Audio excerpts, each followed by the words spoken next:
Hello and welcome to the second episode of the Thomas Cook Indian Golf League. In last week's episode, we spoke to you about a unique concept that is the Indian Golf League and how by tapping the excess capacities of golf courses on weekdays, the Indian Golf League is bringing affordable golf to anyone who wants to play in a fun, exciting and competitive package.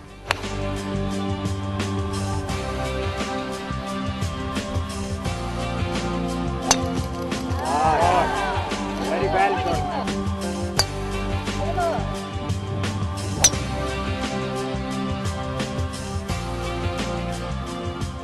In today's episode, we will take a closer look at the tournament that playing on the Indian Golf League is all about, the season-ending grand finale. 83 contestants fought it out for some fantastic prizes and a chance to call themselves Indian Golf League champion. But before we do that, let's go meet the man behind the vision of the Indian Golf League. While we talk about the Indian Golf League, let's go meet the man who came up with the idea. He's a passionate golfer himself who played amateur golf for the country. He's the owner of Digraj Golf, the company that is promoting this Thomas Cook Indian Golf League. So let's go meet Digraj. Digraj, thank you for joining us today. Thank you, Anirudh. So the Thomas Cook Indian Golf League is your brainchild. How did the idea come to you? Frankly, Anirudh, I've been quite fortunate to have been part of this entire growth journey of Indian golf. And one realized very quickly that there's so much talent in this country. There's a lot of people who want to play golf. But there is lack of resources available too, or facilities available to play in. On the other hand, we have all these lovely courses which were actually quite busy on weekends, but on midweek were lying practically empty. So the idea was to see how to utilize the existing capacities of these golf courses and provide an opportunity for new people to play golf, for new talented golfers to compete on these courses, because that's how skills would come up. And the last piece in the puzzle was how to get sponsors involved, and it kind of just fell into place that if we can get them all together to do a league over midweek rounds, then everybody benefits, and that's exactly what's happened. So my second question is, we did 7 tournaments in Delhi last year. We did 14 this time, including one in Bombay. What's next? Where do you see yourself taking this league in the next 3 or 4 seasons? Well, frankly, it was a concept sale, and it required the partner clubs to buy into the idea. And we've been pretty fortunate that the clubs who've been supporting it have been absolutely fabulous in their commitment to it. We want to take it across the country. In fact, I think there's potential all parts of India. We did a small sampler in Bombay this year, and we were pretty fortunate with the kind of turnout we had and the support we got from the club there. And I think my next edition is going to be a pan-India turnout here.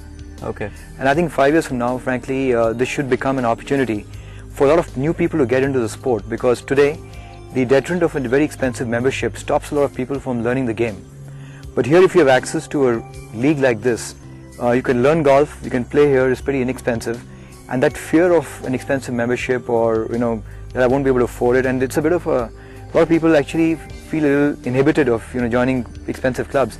I think that will all get dropped, and it'll actually help us increase the number of golfers in India. Okay. Digraj, you're the owner of Digraj Golf, the company that is promoting the Indian Golf League. What else is Digraj Golf doing to bring golf to the masses, to make it more popular in a country like India where there's so many limitations to the sport? Anirudh, frankly, we're just trying to be a little more creative in terms of looking at what exists and seeing how to create opportunities out of that. Our next step really is to find a way of getting a lot of people to learning the game by using again existing capacities like this. We're looking at playing a big role in seeing how we can help junior golf develop in India. And the big picture thought really is to see how we can produce champions from the country.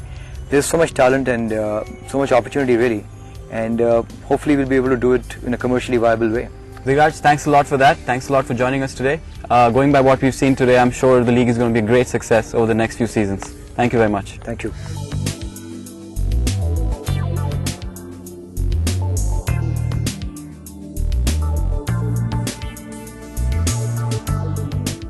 What makes the Indian Golf League exciting is that golfers get to play with other golfers from all over the country, and to compete with people of different skill levels is a fun and fair format. For the grand finale, 5 golfers from each of the league's tournaments qualified through 3 different scoring formats. 14 golfers also qualified through the league's points race, which was just instituted in this second season. 3 qualifiers from the league's Bombay tournament were also flown to Delhi to compete in the finale. Watch the Malaysian Grand Prix in Sepang. There is a general complaint in corporate golf that handicapping systems at different places are not even. So you also wanted people to have a level playing field. So where do these people play golf and how do they play competitive golf? The answer was to have a league, give them opportunity to play in different golf courses without having to buy memberships and be able to compete with the best in the fairest manner. It is a great concept. The last year when it started, I was commenting on the same thing, that something which is very different from a regular formatting of doing tournaments and corporate tournaments and things like that, because it's the first initiative which you all took to get this game doing on bringing it to the masses. You got so many people traveling from different cities in the country nearby who come and join up for this league, which is a good thing to happen.